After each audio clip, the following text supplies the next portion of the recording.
Deaf Leadership in International Disaster Policy, a virtual panel hosted by the Global Alliance for Disaster Resource Acceleration, GADRA, and Gallaudet University, recorded October 29th, 2021.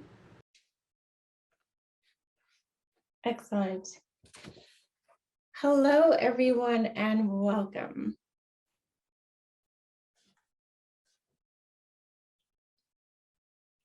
I am Dr. Audrey Cooper. I am a professor and also the program director with the International Development and MA program at Gallaudet University. I am a white woman with medium length brown hair, wearing glasses, a brown jacket, and there is a red brick wall behind me. Coda? Hello, I am here stationed in Japan at the moment, and I'm Dr. Kota Takayama. And I am an Asian man with short black hair. I'm wearing a blue blazer. I think my background is slightly gray. It should be blue, but it's slightly gray. Audrey? Perfect. So Coda and I will be the moderator for today's panel discussion, and I'm really thrilled that you joined us for the event today. Thank you so much for your time and for your interest in this very important topic. So we are moderators, but there are a host of other people that we want to mention as well. We actually have two co-sponsors for today's event. First of all, the Gallaudet University School of Language, Education, and Culture, and the Gallaudet University School of Civic Leadership, Business, and Social Change. And we will introduce the panelists soon, but those panelists are Emmanuel Jacques, who is with the International Deaf Emergency, and Leila Craig from the University of Sydney in Australia. This event is sponsored by Gallaudet University, but is also sponsored by the Global Alliance for Disaster Resource Acceleration, or GADRA. And I want to talk a little bit about GADRA.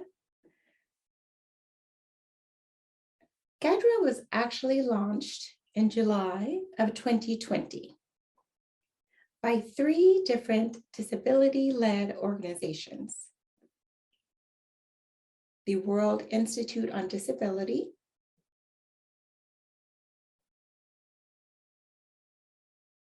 the Partnership for Inclusive Disaster Strategies, and ONG Inclusiva. The 3 of them were formed with the goal of working together to disrupt the failed charity model. The charity model used for disaster relief and putting disaster resources into the hands of people who were deaf and disability. So this charity model was to give people aid, and it failed. So they wanted to establish an organization that would take down this charity model system. So the purpose of establishing GADRA meant that people who were disability-led organizations would be involved in the decision-making process in terms of deciding where those resources would go. So GADRA was able to then collect those resources. Disability organizations supported that. So they were able to control their own disaster planning and their own disaster response.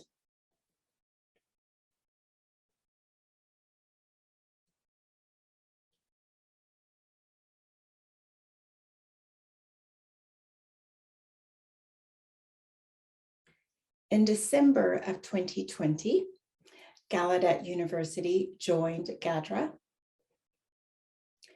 We are part of this organization and we are in the Founders Circle. Gallaudet is absolutely honored to be co-hosting this event together with GADRA. If you would like more information about how you can join GADRA and be a part of their activities, that information will be put into the chat box.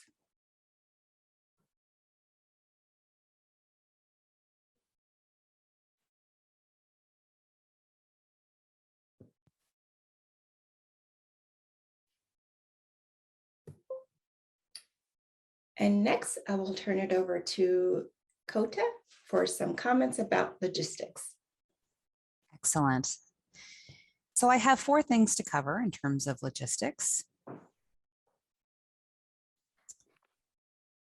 First, this event has real-time captioning in English. And in order to access that, you can click on the closed caption button located at the bottom middle of your screen. You can also see the full transcript by clicking on the link that we provided in the chat box.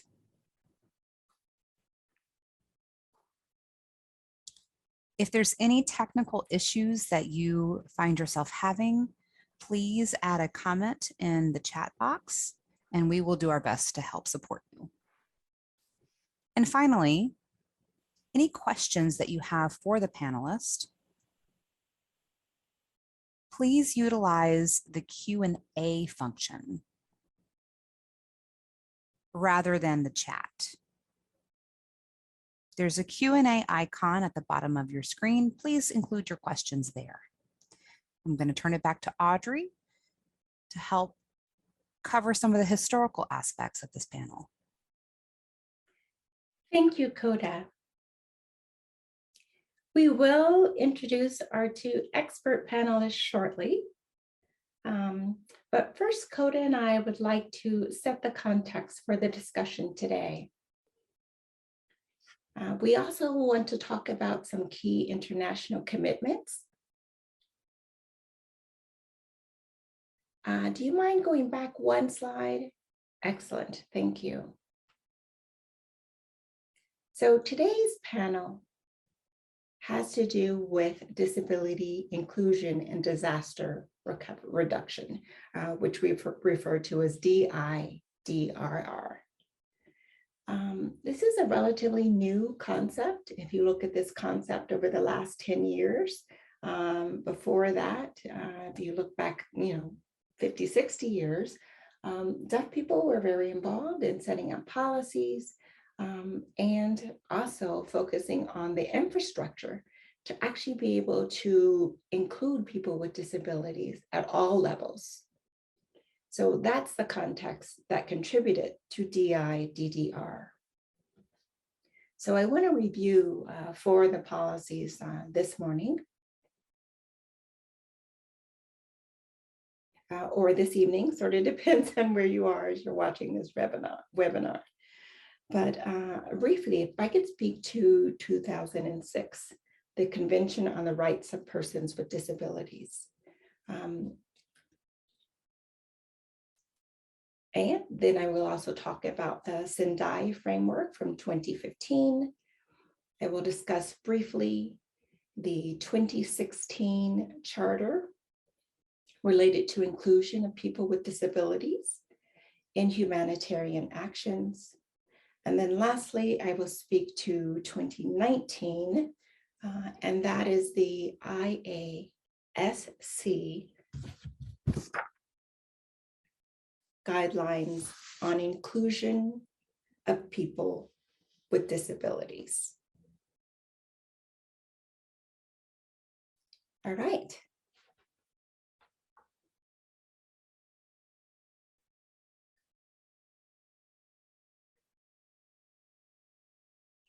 So in terms of actions by advocates, they work to set up the Convention on the Rights of Persons with Disabilities. Many of you are familiar with that and familiar with what it looks like. By 2016, we found that around 165 countries have already ratified the CRPD and are in support of the various principles within and have determined that they will take action. We also did a global study of various countries who have set up disability civil rights laws. And there are around 180 countries that have established those disability civil rights laws. And it sort of depends on how you count it and how they label it, whether it's a disability law or civil rights law. So when you think about CRPD and other policies, of course, there's no one that's perfect. And the crux of this issue has to do with the implementation of the policies. Because CRPD has specific pieces to it, but enforcement mechanisms are unclear. Also, how people with disabilities are involved, they're largely excluded from any accountability structures.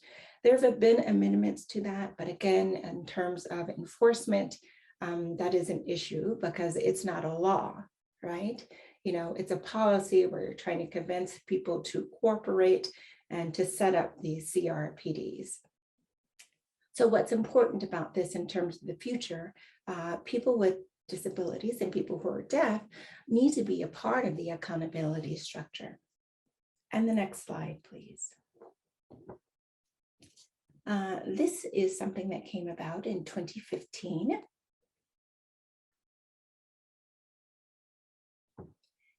In 2015, the Sendai framework for disaster risk reduction was formed, and it looked at the CRPD and thought we have to include people with disabilities. You know, they have to be a part of the structure. They have to be a part of making this DIDDR come to fruition. And it also had an issue. It was formed, in conjunction with the UN. However, when you think about the priority and what it emphasizes, it talks about the physical environment and talks about physical access, which is important. But we also have to recognize the importance of a communication access. And of course, language is complicated, over 2,000 languages around the world.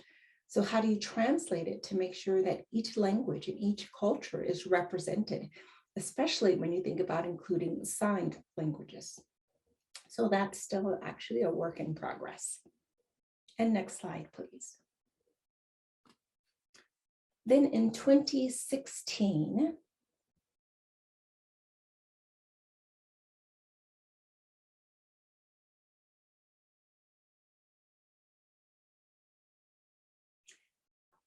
in the year 2016, a group got together, those who were involved in the Sendai framework and others got together to form the Charter on Inclusion of People with Disabilities in Humanitarian Action. And this charter is amazing. It's a very important step because it actually spotlighted the fact that people who have a disability can be involved in human rights front and center whenever there is a disaster. And the primary focus of this charter in the past has been people who are with disabilities as recipients of services. And so it's been a murky issue, but we're speaking here to people leading the services rather than being recipients. And also, if you go back to some of the other policies and how they were established and implemented, there are some murky issues there.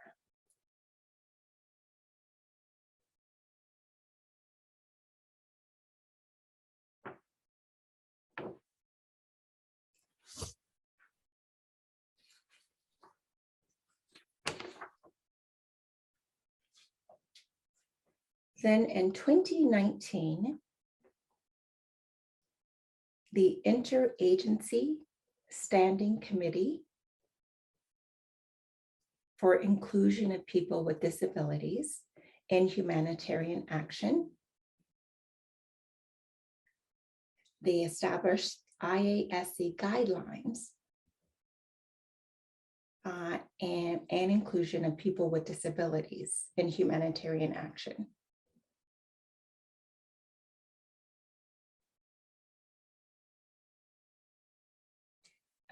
Their work progressed and then led actually to a specific policy or charter, and gave more information specifically about how to have people participate in this work, how to involve them in terms of accountability and decision making. So this was a big step. This work is progressing till today, and again is a compilation of all the historical work that has been done on policies to influence DI-DDR research. And we will have Coda speak to that.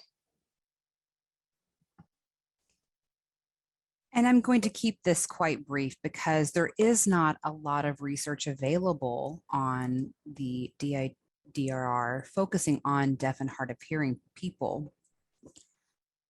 Only recently do we see some examples of this. So I'm going to highlight 3 here. Most disability data does not disaggregate by disability identity, whether it be deaf, deafblind, hard of hearing. So the information is quite muddled. So getting information on what deaf people need and how many deaf people are being involved is not clear. Secondly, much of the research does not center on deaf people as agents of change. Historically, research identifies deaf people as recipients of services, and that framework needs to be changed. And finally, DI-DRR research reflects as a social model of disability. And what does that mean? The social model creates barriers for this disabled community. So what that will essentially mean is clarifying and interpreting what deaf people's needs are and what their strengths are. And that historically has been done in a very weak way. There is more need for academic research. So that ties us into today's panel, which we are thrilled to announce. Audrey, why don't you go ahead and take over the announcements?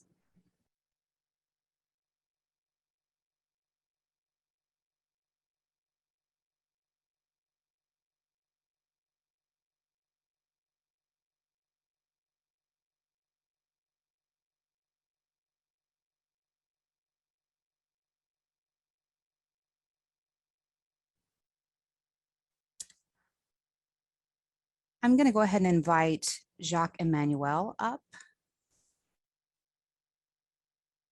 so that I can do introductions. I'm going to ask the IS interpreter to turn off their video and then turn it back on to change the placements.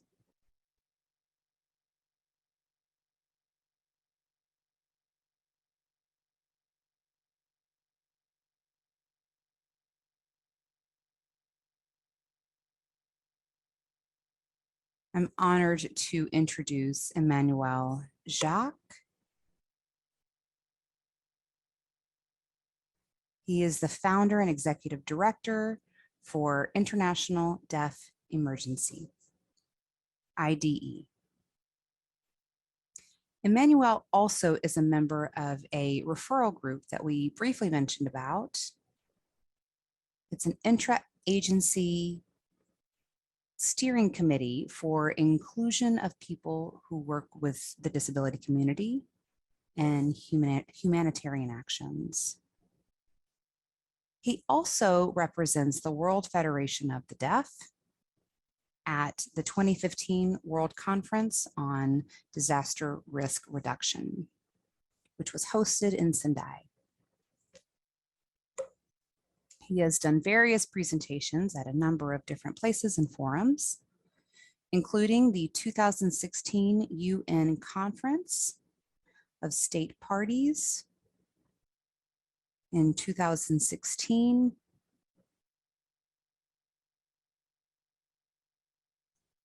which was a part of the CRPD's efforts. And in 2016, the World Humanitarian Summit. Emmanuel has a master's in political science, and thank you for presenting and sharing your experience with us today. Emmanuel?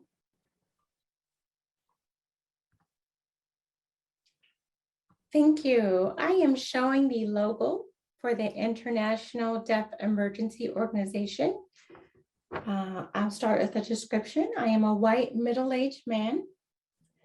I'm bald, I have a short mustache and beard, wearing a medium blue shirt and white background. And first of all, I just want to say thank you, everyone, for being here. And now we can go to the next slide. I want to talk about why disaster reduction, relief, awareness, all of that is very important. When we think about the deaf community and how it's impacted, I'll talk about what happened in Haiti, as well as talking about international law. This slide in particular shows an earthquake in Haiti. As the caption shows, this earthquake happened in 2010. A country in ruins. During this earthquake, or after this earthquake, 200,000 people died. 1.5 million people were wounded. 2.3 million were displaced, and 400,000 homes were destroyed.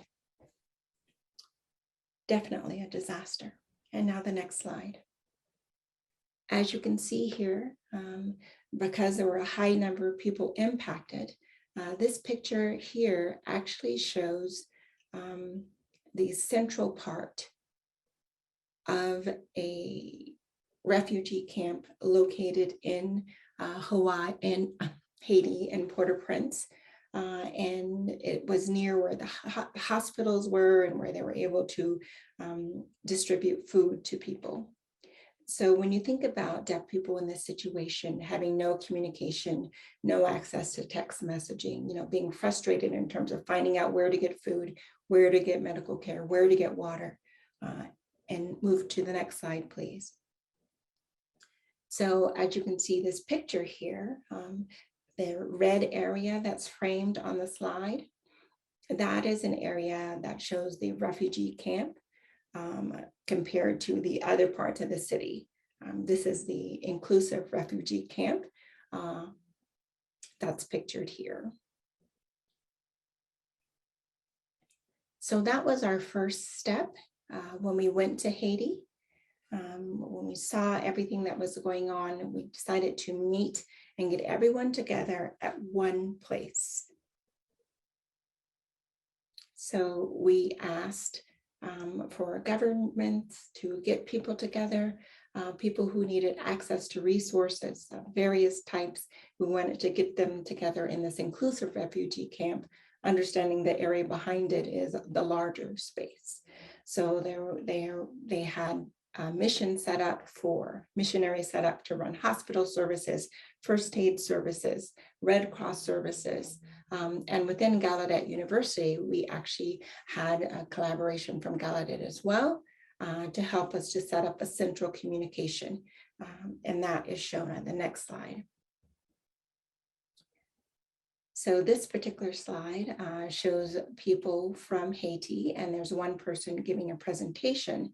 At the top, the slide reads Deaf Information Center.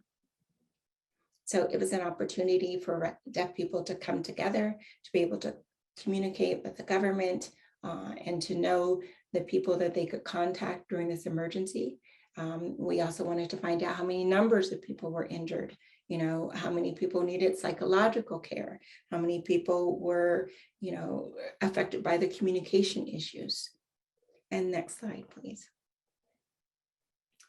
In this particular place, Of course, we wanted to find out those people who were deaf and who wanted employment opportunities. You know, we didn't want them to just be recipients of services. We wanted them to be involved in that humanitarian effort. So there were deaf people who were involved in cleaning the street, as is pictured here.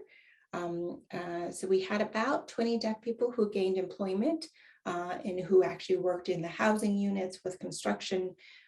We interviewed people at the hospital and were able to find employment opportunities for them.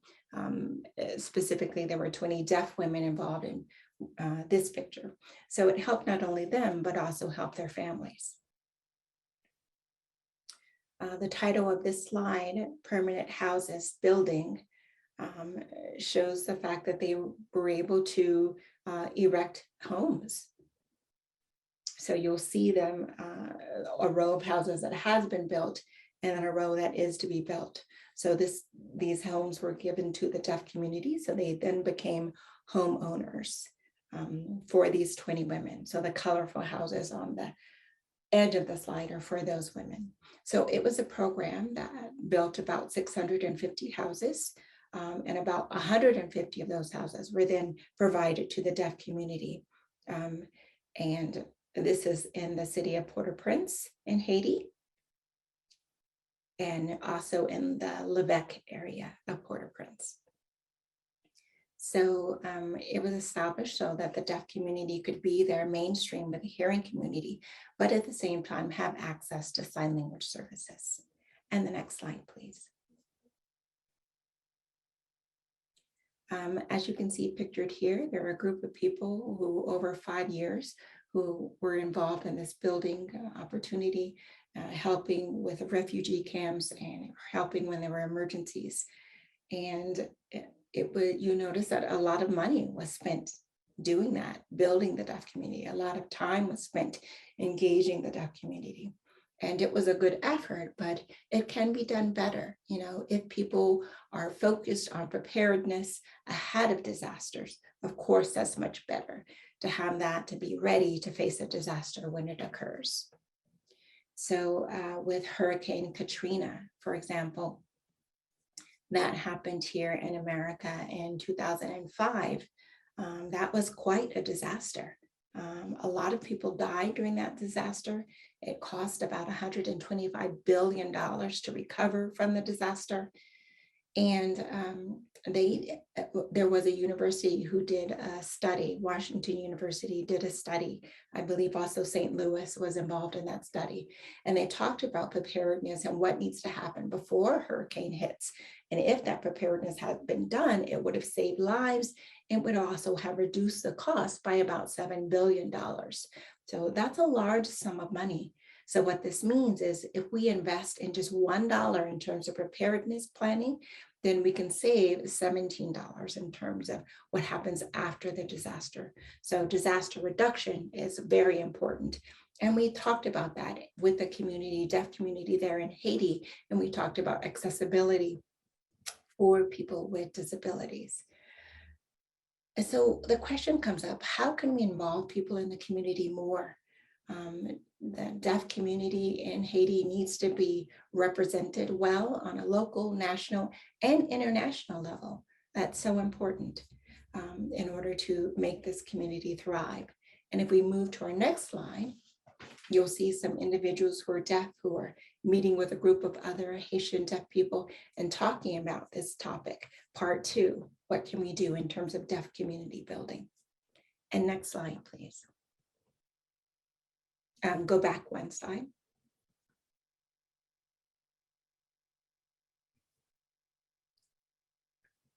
So in terms of making the community stronger, that is done through organizational development. This shows a picture of deaf Haitian leaders, with the logo on their shirts and large smiles on their faces, because they're very proud of their involvement. They're very proud of becoming leaders and representing the Haitian deaf community on local, national, and international levels. In Haiti, it's a large island. and they needed support in organizing the local organizations. There were about 13 deaf local organizations. Some of them needed to be reinforced and trained so that they were up to par. And those 13 organizations got together, had a meeting, and voted to establish the first National Association of the Deaf in Haiti for that deaf community there. So then they were able to engage with the government on a national level. And the next step was for them to then become a member of the World Federation for the Deaf. And they became a member for the first time in history in 2016. So there are a lot of steps, a lot of progress made for the country of Haiti and the deaf community there. And the next slide. On this slide, you see some individuals sitting in one of the local areas listening to a woman who was talking to them about disaster preparedness and explaining what is involved in that concept. The slide is titled Associational Autonomy. And this autonomy is so important. You know, the world is a big place and everyone can't get help, right? But if we educate organizations to help themselves, if we educate them to know how to look for grants and to look for funding, that's so important because around the world, there are many opportunities to get grants for people who have disabilities, but many times people don't know about that. So this organization, our organization, helped them to fill out grants and to get grants for the local community there in Haiti. And the first grant that they received was for disaster preparedness. And about 5% of that grant went to this. They also were able to control grant funding or control the amount of the grants they got to focus on women's rights, to focus on organizing. And so they learned to work together. And with those grants, they were able to distribute that in their own way without, outside organizations. They received a total of 7 different grants from 2014 to 2021. And those 7 grants totaled over 100,000 US dollars. So again, the focus was on disaster preparedness, women's rights, accessible public communication, as well as human rights in the workplace. So it's amazing that they were able to get that going on their own, because before that, people who were disabled were never involved in disaster preparedness or disaster reduction. So we're one to think about replicating this particular program in different places around the world. So part 3 of the project has to do with international laws, and you'll see a world map here. And it talks about, you'll see green around the top of the map and then moving to red in certain places of the map. The red are the areas that face disasters the most. And most of those countries you can see are what we call developing countries. So we're trying to figure out grants that would help those people who are in the pink and red areas of the map. We want to make sure that we make an impact for those people. And specifically, that can be done by international laws. And the next slide, please. So as you've noticed, with going to Haiti and seeing what went on there and what the access was like for people with disabilities, not having electricity, not having beds to sleep in, not being inclusive in the refugee camp, I wanted to get them to be able to be a part of the emergency, to come to meetings that were held. So we talked about the EU emergency policies for people with disabilities in 2014. And then we realized that there need to be some adjustment in those policies. So I was a WFD representative at the 3rd UN World Conference on Disaster Risk Reduction. I lectured there when we talked about the Sendai framework. I also was a panelist the first World Humanitarian Summit and talked about DRR policies and changes that needed to be made. And then, for example, when the IASC was founded, I worked with them. I was a member of the reference group on inclusion of people with disabilities in humanitarian action. and a panelist at UN COSPI 16. So I've done some work in terms of advocating for DRR policies. And the next slide, please. So for those of you who are thinking about different ways to participate, that can be done if you ask yourself as a deaf person or as a person with a disability, will I be ready tomorrow if there is a disaster in my area? And if you think that, perhaps a flood will come and you won't know what to do, any kind of disaster, you should reach out to your local organizations or your mayor and see if people with disabilities are ready or not. So start there at the local level and then proceed. You can go to the state level, the national level, and international level. I don't know if you're aware of the Save Your Lives campaign, but it's an important question. Are we ready for a disaster? We recently founded the DRR and an expert group there that gives advice from various organizations connected with the deaf, to international organizations, to governments. And so that's the next step for us. And thank you. The next slide. So I am finished with my presentation. As you can see, it's globally important to have deaf-led organizations in order to save lives and to reduce costs related to disasters. So don't be shy, try to get involved. I know that you all want to help, and you can be involved with people of various organizations on various levels. Thank you so much for your attention.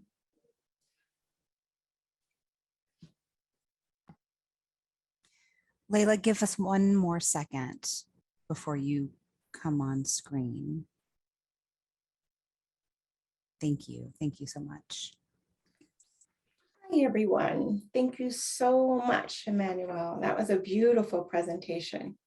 And I know your experience there in Haiti, where you were able to advocate for the community there and to share policies to support them, was so important. So thank you. I really appreciate that. And now, Emmanuel, you can turn your camera off. Thank you.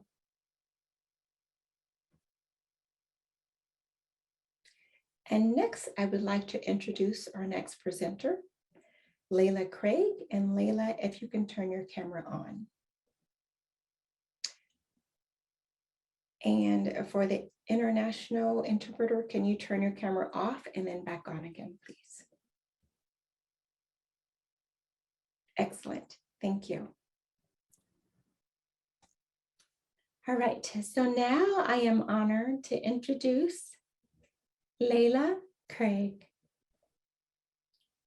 It is wonderful to have you join us from Sydney. Leila has been working as a disability inclusive disaster risk reduction practitioner. She's worked in both local and international projects. Her focus is on the inclusion and the resilience of people with disabilities, with a particular attention to advocating for deaf communities. Over the last decade, Leila has served in a number of disaster and emergency service roles.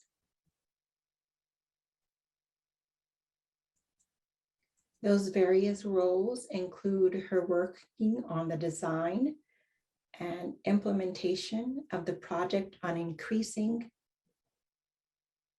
the resiliency of the deaf community in Australia. She's also worked on a variety of organizations, such as the University of New South Wales, the New South Wales Emergency Services Agency, and with hospitals. And she's worked in support of disaster preparedness.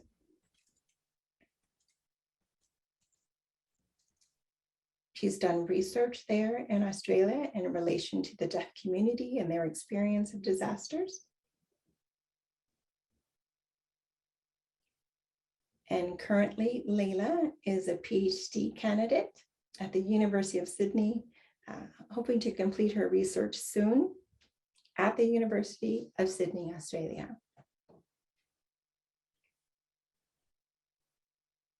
And we are absolutely thrilled to turn it over to Leila to begin her presentation.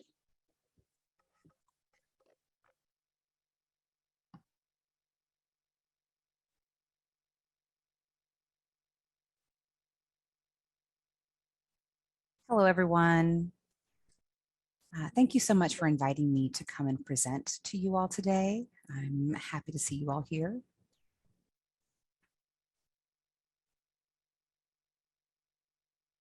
My name is Leila Craig.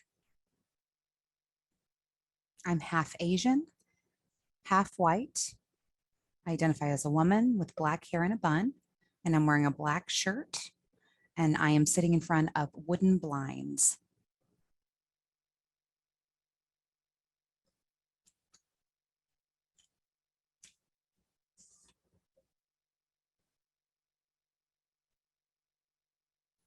On the first slide, there is the University of Sydney's logo, which has an emblem with the lion in the top part of the logo. And beneath it is a cross, and there's a graphic that indicates a book in the center of the cross.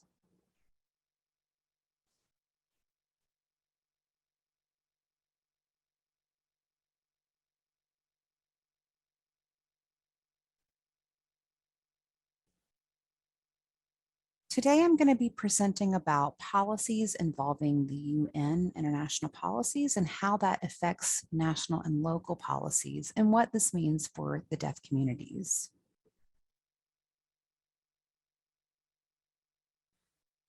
Some of the information covered in today's presentation are from findings through my research study that focuses on the deaf communities and disaster risk reduction, DRR.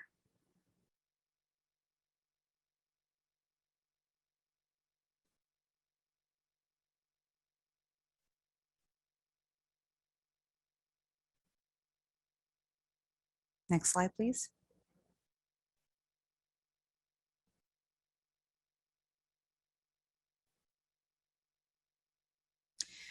Naoki Kurano from the Japanese Federation of the Deaf presented at the last Deaf-led DRR webinar back in September, where he talked about the 2011 earthquake in Japan and the tsunami that followed. He mentioned research on the death rates from 5 different disability groups. Those groups were physical disabilities, blind, low vision, deaf and hard of hearing, mental health, and intellectual disabilities. And out of those 5 categories, deaf people experience the highest death rates compared to the other groups.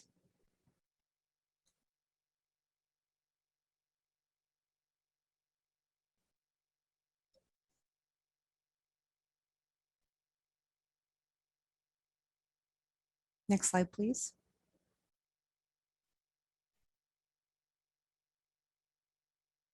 So on this slide, you have actually, no, we're not going, can we go back? Okay, next slide. Go forward, please. One more. Okay. My apologies. There is an image here of 2 people, and it's to indicate 2 people signing. There's 2 stick figures with their arms outstretched to indicate sign language.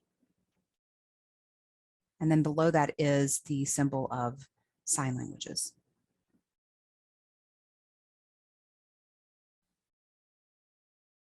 So that information that Naoki Kurano shared is of most importance because The first research that documented the deaf community's disasters was in 2003. 81% of survey respondents were from the US, and they experienced fear of not being prepared for weather emergencies.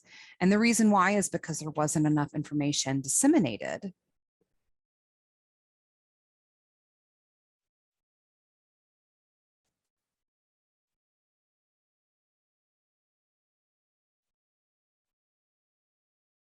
Next slide, please.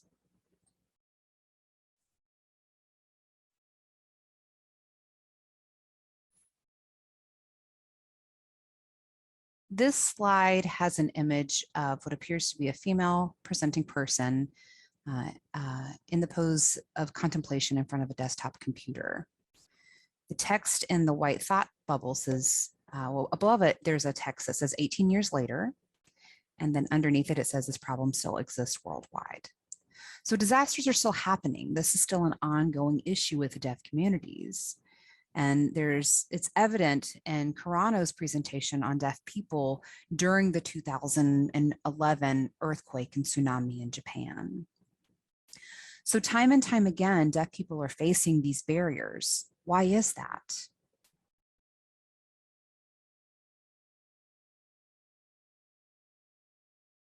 Next slide.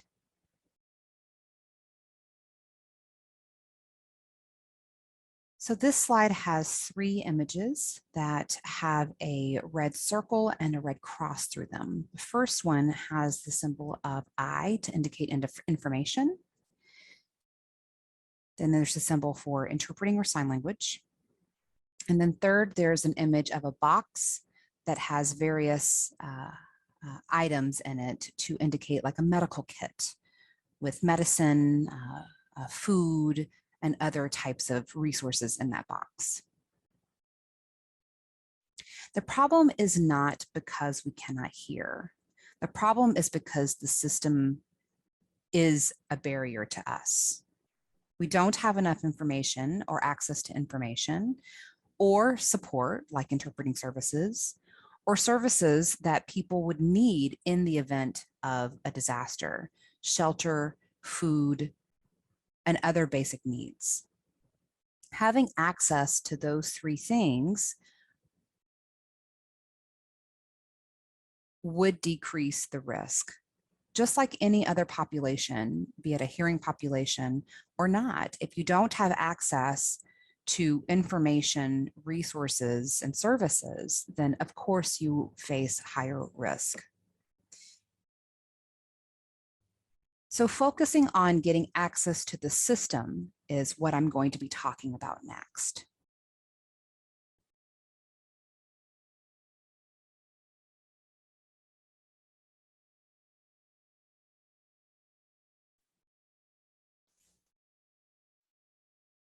Now, this slide talks about the international, national, and local policies. I want to mention that I understand that not all countries face the same challenges and barriers. Some have created more accessibility in terms of resources, while other countries don't. The goal of my presentation is just to provide a general overview of what some typical barriers are for the deaf community when they face countries in relation to their political system and disasters. Next slide, please.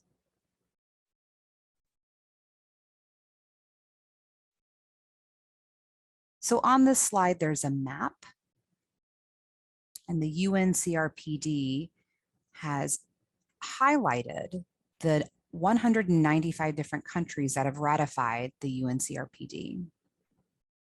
So on an international level, there are 195 countries that have been recognized by the UN.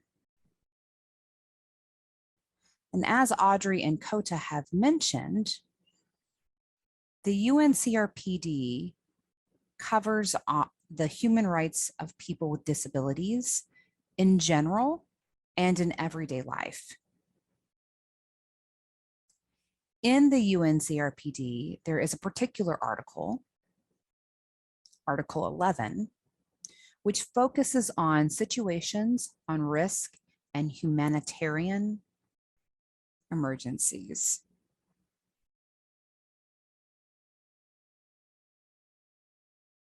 And what this means is to ensure that people with disabilities are properly protected during risky situations, be it hurricane, earthquakes, fires, etc.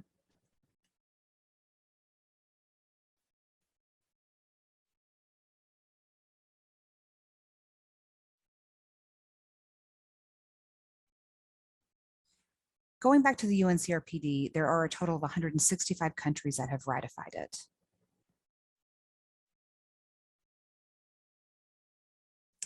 Now, this typically includes general emergencies. The UN policy focuses specifically on the DRR, and that is using the Sendai framework of disaster risk reduction from 2015 to 2030. This framework supports a stronger inclusion of people with disability in all DRR planning.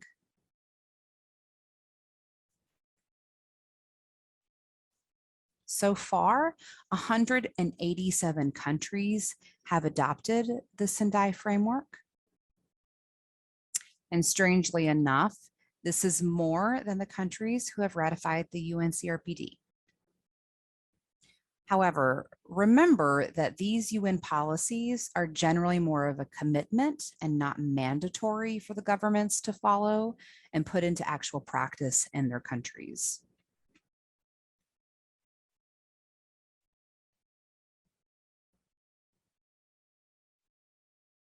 Next slide, please.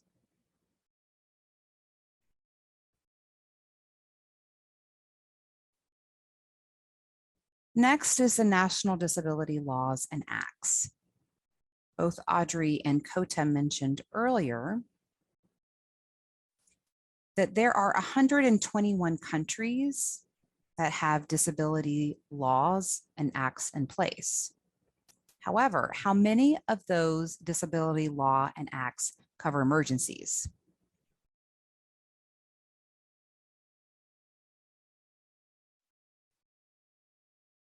Next slide, please.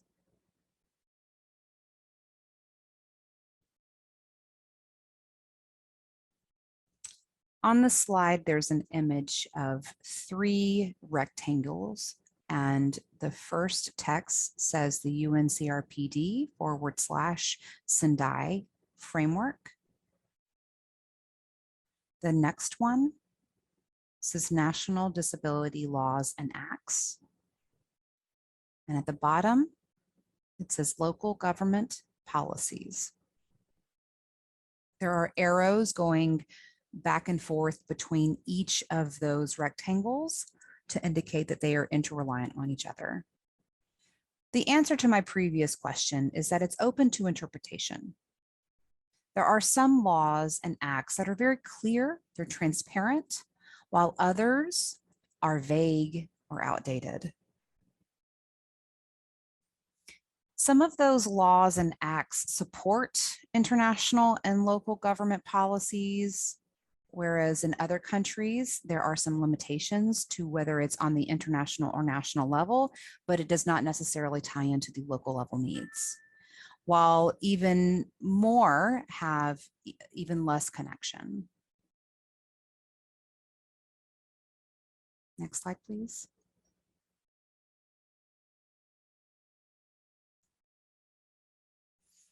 On this slide, there are 2 yellow arrows pointing towards each other. The left arrow, it says national government. The right arrow says local government. Underneath those arrows are different images of indicating people with different types of disabilities. There are 2 people indicating deaf or signing users. Beside that, there is an image of a blind person with a cane and a guide dog. Next to that is the international symbol of accessibility. Next to that is an image of a person with crutches and a amputated right leg. And then the last one is a female presenting person who is blind and walking with a cane.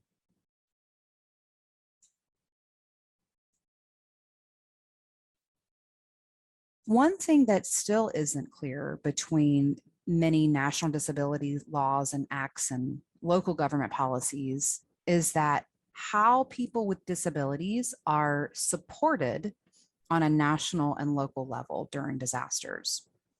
So for example, who is responsible to financially cover access when an emergency arises? Is it the local government's responsibility or the national? The local government typically argues that there's not enough funding from the national government for them to support the local people, and they were not involved in the discussion when the national government decided to implement these laws. And so they assumed that because it was them that decided these laws, they should be responsible. Whereas the national government may argue that the local disaster is the responsibility of the local government, and that also includes disaster management, which also includes covering access cost. So in some countries, and not all, we see that this lack of clarity in how people are supposed to be supporting people with disabilities on both levels. And many stakeholders are excluded in the process on both the local or national level.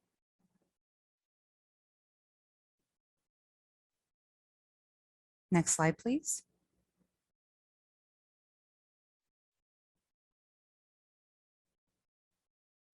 Now, governments throughout the world who have signed and supported the national and international disability and DRR policies,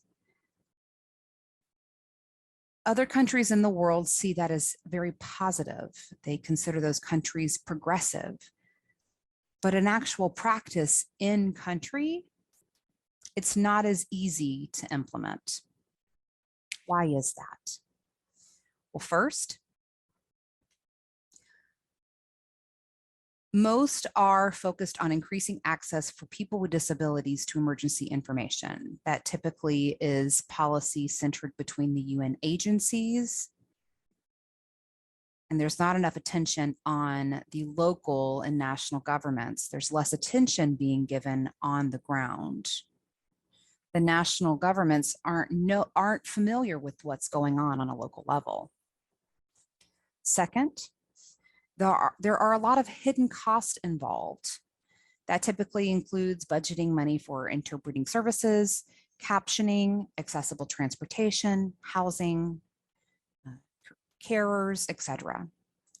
And many governments don't often realize or how to prioritize cost or access needs. They don't consider access a priority for them in their budget planning. Third, there are cultural factors and attitudes.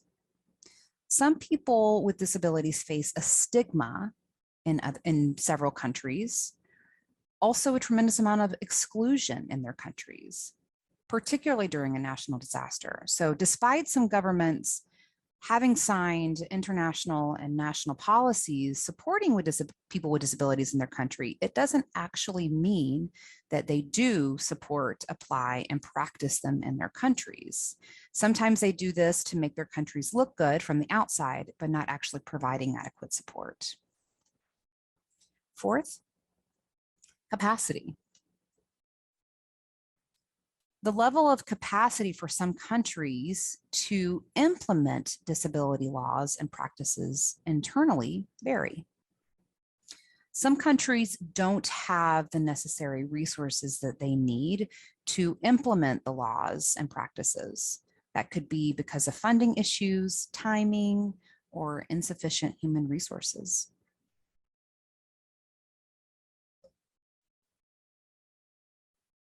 Next slide, please.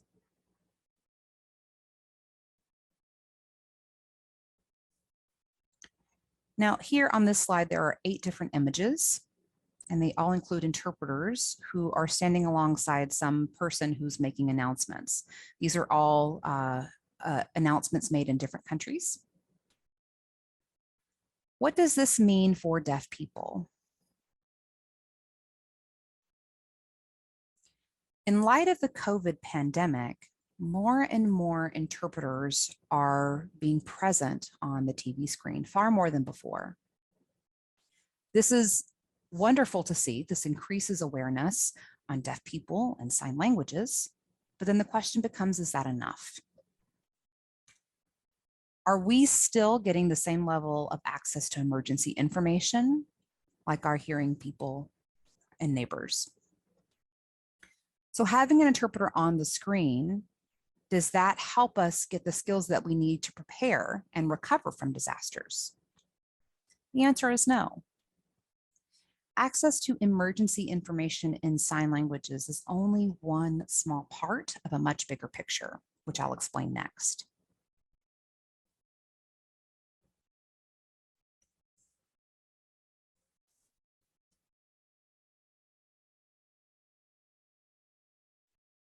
Next slide, please.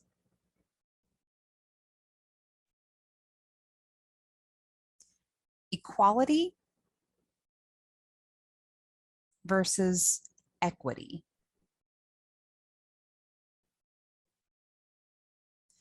On this slide, there is an illustration showing two trees on the far left and right of the screen, and people with varying heights trying to pick apples from the trees. The people who are trying to pick apples on the left-hand side of the screen are standing on boxes, and the boxes are all the same height. Only one of those three people on the left are successful in reaching the apples. That part of the slide is labeled equality. The three people picking apples on the right from a tree, each person is standing on boxes of varying heights. And everyone can successfully reach the apples on the tree. This slide is labeled and considered equity. So what do these words mean? Equity means that things are the same in terms of resources, opportunities, and access. For some people, access may be easy for them, but for others, it might be quite difficult. This applies to the UN and national laws and policies. They typically promote equal access for people with disabilities to emergency information, just like everyone else, but it doesn't actually talk about how accessible it should be. Equity means that things are fair, fair access to opportunities, information, and resources that fits every person's needs. Now, this is where many emergency and disaster management services fail to truly understand the difference between equity and equality.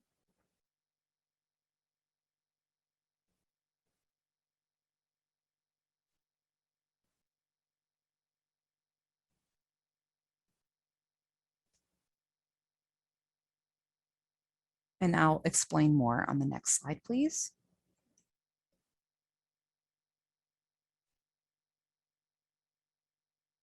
On this slide, there's a circle that's split into 4 sections. Each section has text, and in the middle, there's a text that reads disaster response cycle. These 4 different sections are labeled as preparedness, response, recovery, and prevention. So for deaf people, most of us have access to emergency information in sign language during the response part only. That's only 1/4 of the entire DRR cycle that is accessible to us. When you look at equity, what is fair for deaf people? Is the quality of the interpreter easy to understand?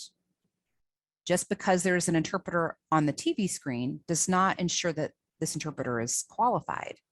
There have been emergency and disaster management that don't understand the difference between a qualified interpreter and someone that just took a sign language class.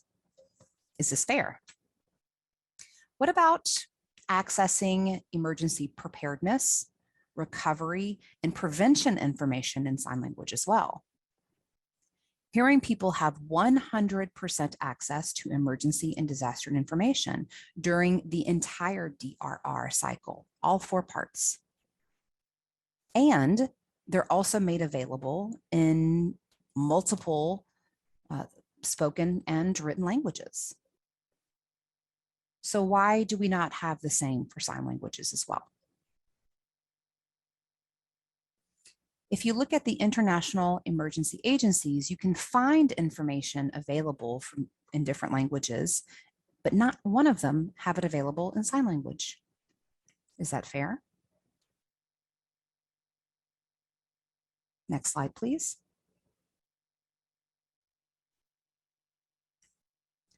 Oh, This is Coda. Just wanted to let you know we need to wrap up soon so we can go to the next part of the webinar. Thank you. okay.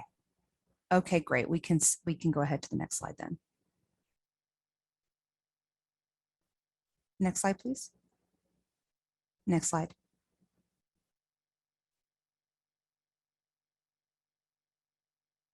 Okay. To wrap up this presentation, I think that there are 3 important points. The deaf community has to have a permanent place in all policy and disaster planning to make sure that their needs are included. 2, we have to achieve a bigger picture of inclusionary practices that goes beyond just an interpreter on a TV during disaster response. And lastly, we need to break that 18 years of not enough information being disseminated, that cycle on emergency information. These barriers that deaf people have faced during disasters has been going on far long enough. With these frequent disasters happening, it's time for us to break this cycle. Thank you.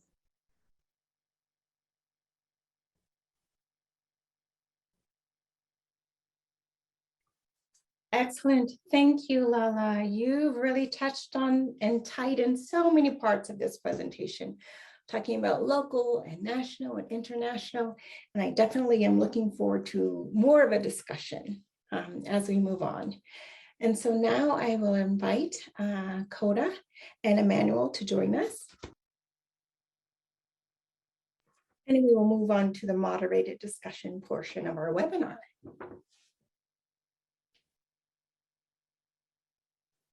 Emmanuel?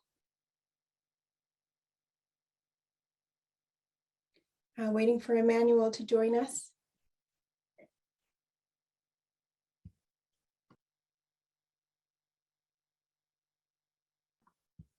And if I can have the international interpreter turn your camera off and then come back on screen. Excellent. Thank you so much, Emmanuel and Leila, for your presentations. We've got a lot to unpack and to digest together. So definitely looking forward to that. We also have a lot of questions in the Q&A lineup. So we're going to go ahead and jump to our second question for the moderated discussion.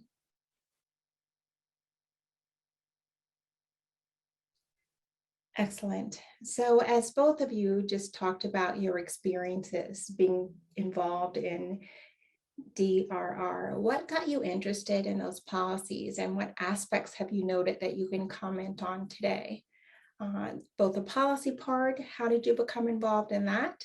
And how have you been able to influence policies internationally for the disability community? Thank you for that question. So when I have visited Haiti during the national disasters, there was a lack of policy that was there. When I spoke with the government, I found myself trying to highlight that there was a lack of policy and work with WFD to help get some policy implemented.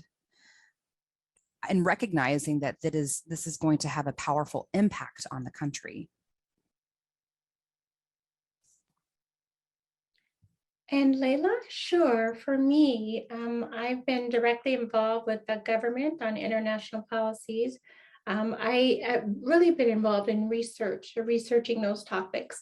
And also for my past work in Australia and the Philippines, I've been involved in a variety of projects on disaster reduction, risk reduction in those communities. So it is important to start from somewhere, from the government level, or have a beginning to point to who is responsible, and governments are responsible. So that's where I dived into my research. And that research part is of critical importance, especially from people who are deaf themselves, who are a part of the deaf community and implementing those efforts. That creates a completely different perspective than from others. And just a follow-up question to this, how many deaf people do the two of you know that are involved in their own DRR research? Is this a large number, a few?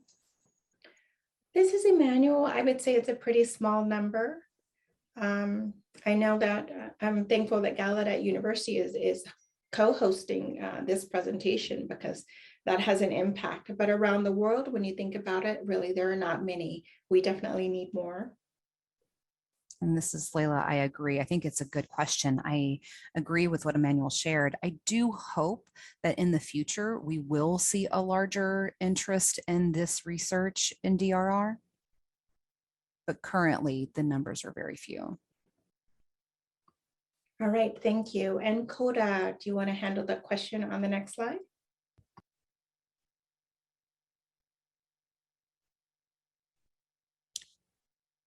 Yes, can you talk about how you got involved in disaster and emergency work?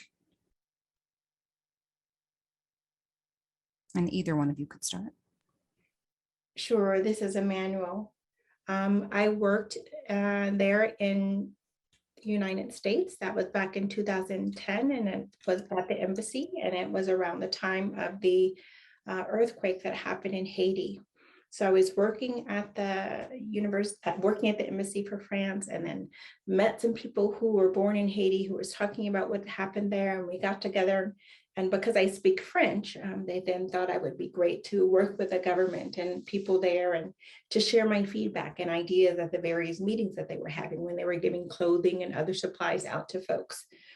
So there were some people there who wanted me to support what was happening in Haiti. Various organizations wanted me to be involved. So I got involved, and I began to see, what the gaps were, what was missing in terms of, identifying the people who were wounded and hurt. And being a part of that disaster, I just completely dived in headfirst.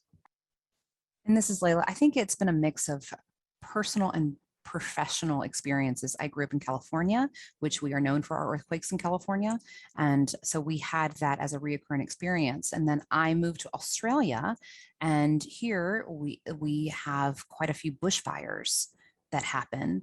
And so that, along with working in the Philippines, well, let me backtrack a little bit.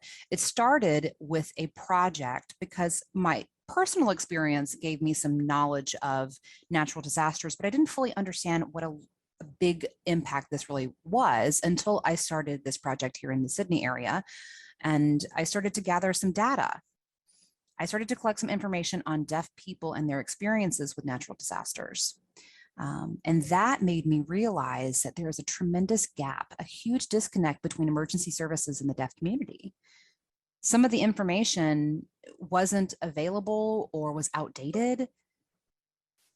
And that made me realize that there's more work to do in this area. And I think that this is not isolated to Australia. I think this is true throughout the world. There is a huge disconnect between emergency services and the deaf community. Wow. And if I could ask a follow-up question. As we engage in this discussion about deaf people becoming practitioners, about deaf people becoming change agents, not just recipients of services, but being on the front line. And we find that there are not many deaf and DI/DRR specialists or experts out there. So just briefly to ask you a question about how can deaf people get the training and involvement to become DI/DRR specialists, and we're interpreters for that training. So if you can just respond to that, please. This is Emmanuel. There is a disaster management opportunity with the Red Cross. I've taken it myself. It's online. I thought it was very informative. There were resources available. I was able to get a certification so that I could work alongside the Red Cross. There are some university courses and trainings, but it really does depend on your fluency in English. Thank you. And Leila? Right, it actually depends on many factors. First of all, it depends on the country. If the country has access to interpreting services, if they can participate in the training, if they can learn more of the basic terminology, because some of the training uses specific emergency field vocabulary that perhaps there is no sign for that specific emergency preparedness or disaster term, because people don't have a general understanding of those terms yet.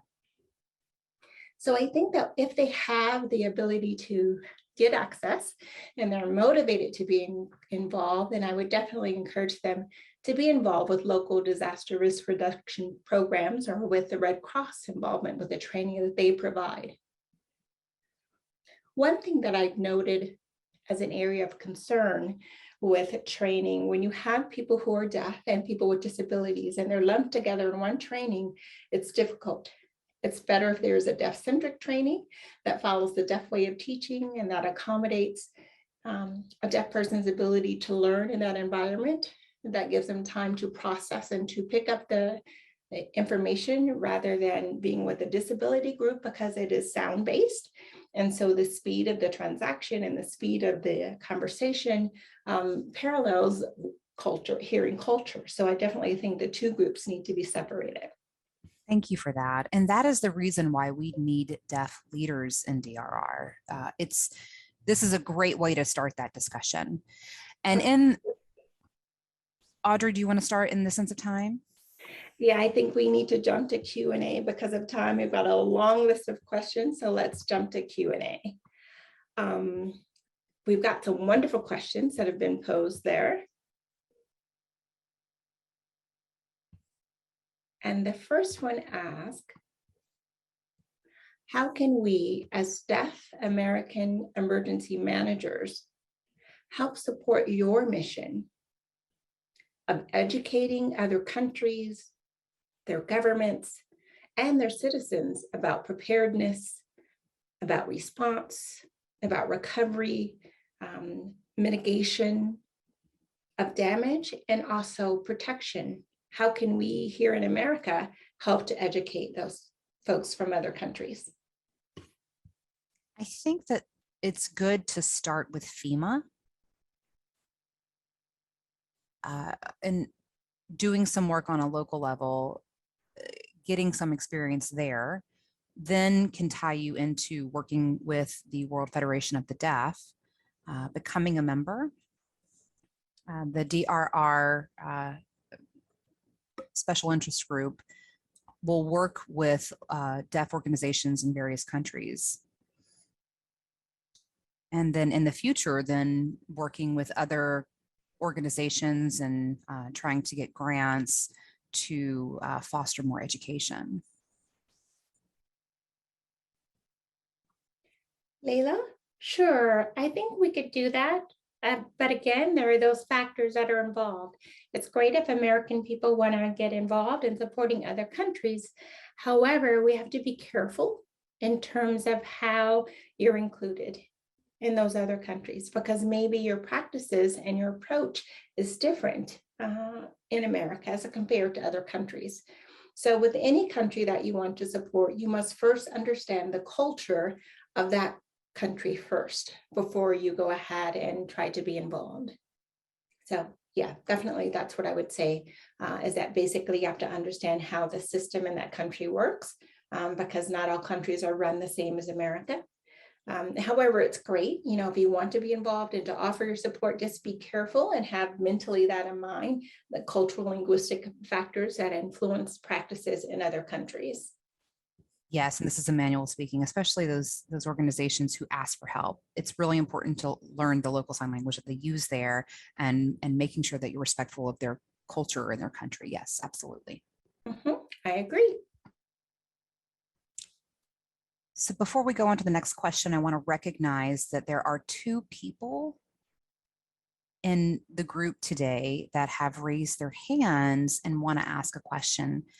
Because we are using this webinar format, we cannot invite other videos onto the screen. In the future, hopefully we will be able to invite you to come and sign your own question. So I want to recognize that. And if you can, and you have a desire to, you can include your question in the Q&A box. We can also chat through email after the conclusion of this webinar.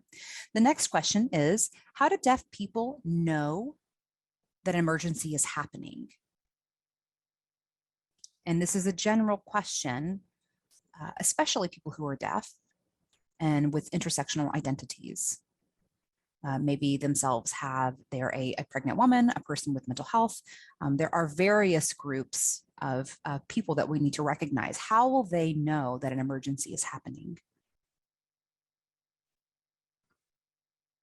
This is Leila. I'm sorry, can you clarify the question? You mean how does a person know an emergency is happening? I'm sorry, can you expand on the question a little bit more, please?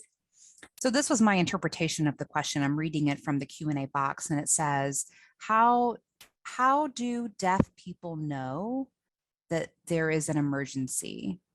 I think that's the most important part of the question to answer. Emmanuel, it sort of depends on what country you're in. Some countries have no plan to let them know. Others do. Can we just do a pause here for the international interpreter? Yes, I'm so sorry, but there are 2 or 3 of you speaking at the same time. If we could just bring the pace down and just a bit, please. Thank you. And go back to 1 person at a time. So this is Jack. It depends on whether organizations have a plan and if they're prepared to address that issue with deaf people. But I mean, they definitely should be starting that process. They should be reaching out to the local government and getting involved, and then moving up to other levels as well. I agree. This is Leila. And this is Audrey. I think general research shows that what is worse is that deaf people have such little access to communication and information about emergencies. So they typically don't have a plan. Typically, indicators are sound-based. So deaf people typically have no idea that an emergency is happening until it's far too late, until they've already experienced any kind of disaster, be it, a crisis or they have passed away. Correct. And this is Leila. If I could add to that, it definitely is, some deaf people are depending on their family to get information, to understand what the warnings are. Many of them, however, have no access, right? So they depend on hearing family members or perhaps on neighbors who they have a good relationship with.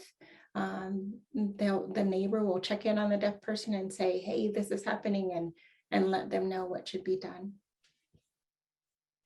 And this is Kota. I just wanted to add, based on my research, that technology is not a solution, but sometimes we do lose access to technology as well. It is important that a deaf individual, that deaf people are involved on the community level, so they know that their hearing neighbors are there, that we create a sense of community. And typically the deaf community that are pushed out or marginalized from the general society are at higher risk. And this is Emmanuel. So what this means is that, when you use a system for sending out text messages, or you have interpreter on a nationally televised announcement saying that there's a flood, you need to let them know information such as where to go, what to put in their go bag. Do they need to bring clothes with them? Do they need to bring medical files, et cetera, with them? Because many deaf people are not aware of what needs to be done in that situation. And this is Leila. Just to add to that also, it's important and it's a challenge with deaf people who don't have education, who don't read or don't write. It's an even greater barrier for them because they don't have access to technology. So how would they get access to communicate and get information? So I think that that is exponentially worse for that population. It is a challenge. And so I think that's where the deaf community needs to figure out a way to support those individuals, to make sure that those individuals are okay and have access. So it really depends on a particular country and their ability to respond. Again, not all countries have the resources and ability to respond and provide that level of support to their many facets of the deaf community. Excellent. And now we've got like 2 or 3 minutes left, but there's a very important question that I want to bring from the chat. One person asked a question about the United Nations disaster risk and reduction. And they want to know, how can the UN improve their work? What can the UN DRR do in terms of providing access? What is it that they need to do to improve their work? If someone could speak to that. So personally, this is Emmanuel. I know that the UN has always been open to listening to deaf people. They have solicited the opinion of WFD and other organizations and other international disability organizations to help improve access to people with disabilities. So there have been several instances where they have asked to meet. They've been very open to hearing that.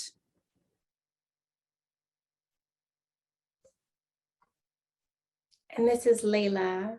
I agree, but at the same time, the UNDRR can make improvements in terms of community inclusion. And it's also important for them to understand equity and the importance of that and how to work with it. So the UN policy typically focuses on access for the broader community, and access doesn't equal equity. So equity is what the UNN needs to improve to make sure that deaf people are included, and also to make sure that there is understanding about that topic of equity. And this is Audrey. I think Emmanuel and Leila, you've both touched on this. And yes, equity must also understand the cultural and linguistic part of it, of what we're discussing. So providing captioning, for example, for a particular group may not be effective. Maybe international interpreting may not be effective because it is a large world that we live in, and there are many types of international signs and international different signed languages. So what country are we catering to?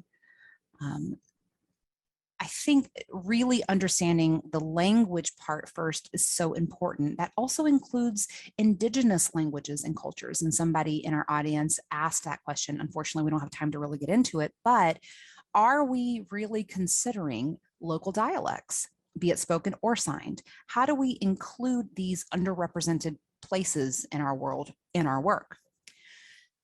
And we have run out of time today. Kota and I are so grateful that you have spent your time with us today, and we hope that we can have you back again soon in the future. Kota, do you want to conclude the presentation with some thanks? Yes. And I would have a simple solution too: hire more deaf people in leadership roles. They can actually be a part of that. So that's one simple answer to that question. And now if we can go to our next slide. So we are running short on time, but I do want to speak to our acknowledgements and thank yous. Again, a special thank you to our GADRA partners and to Gallaudet University as well. I also want to say thank you to Sonia Holzman. Thank you so much for the work that you do. And then a big shout out to Matthew Terry, who is with Gallaudet Technology Services. We certainly couldn't do this without you. Thank you to Caitlin Smith for your support with Gallaudet Interpreting Services. Thank you to Charette Garate Estes and Jolinda Greenfield, our ASL to English interpreters. And thank you to Carol Lee Aquiline and Stephen Surensey, our International Sign Language interpreters. And thank all of you for being here today for our webinar. And here is our contact information. If you have further questions or comments, idma@gallaudet.edu. And again, for our interpreters, can everyone come on screen and just say hello for a closing?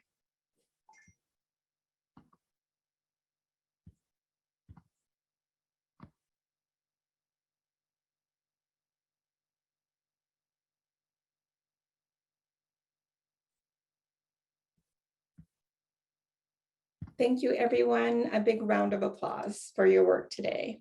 Thank you.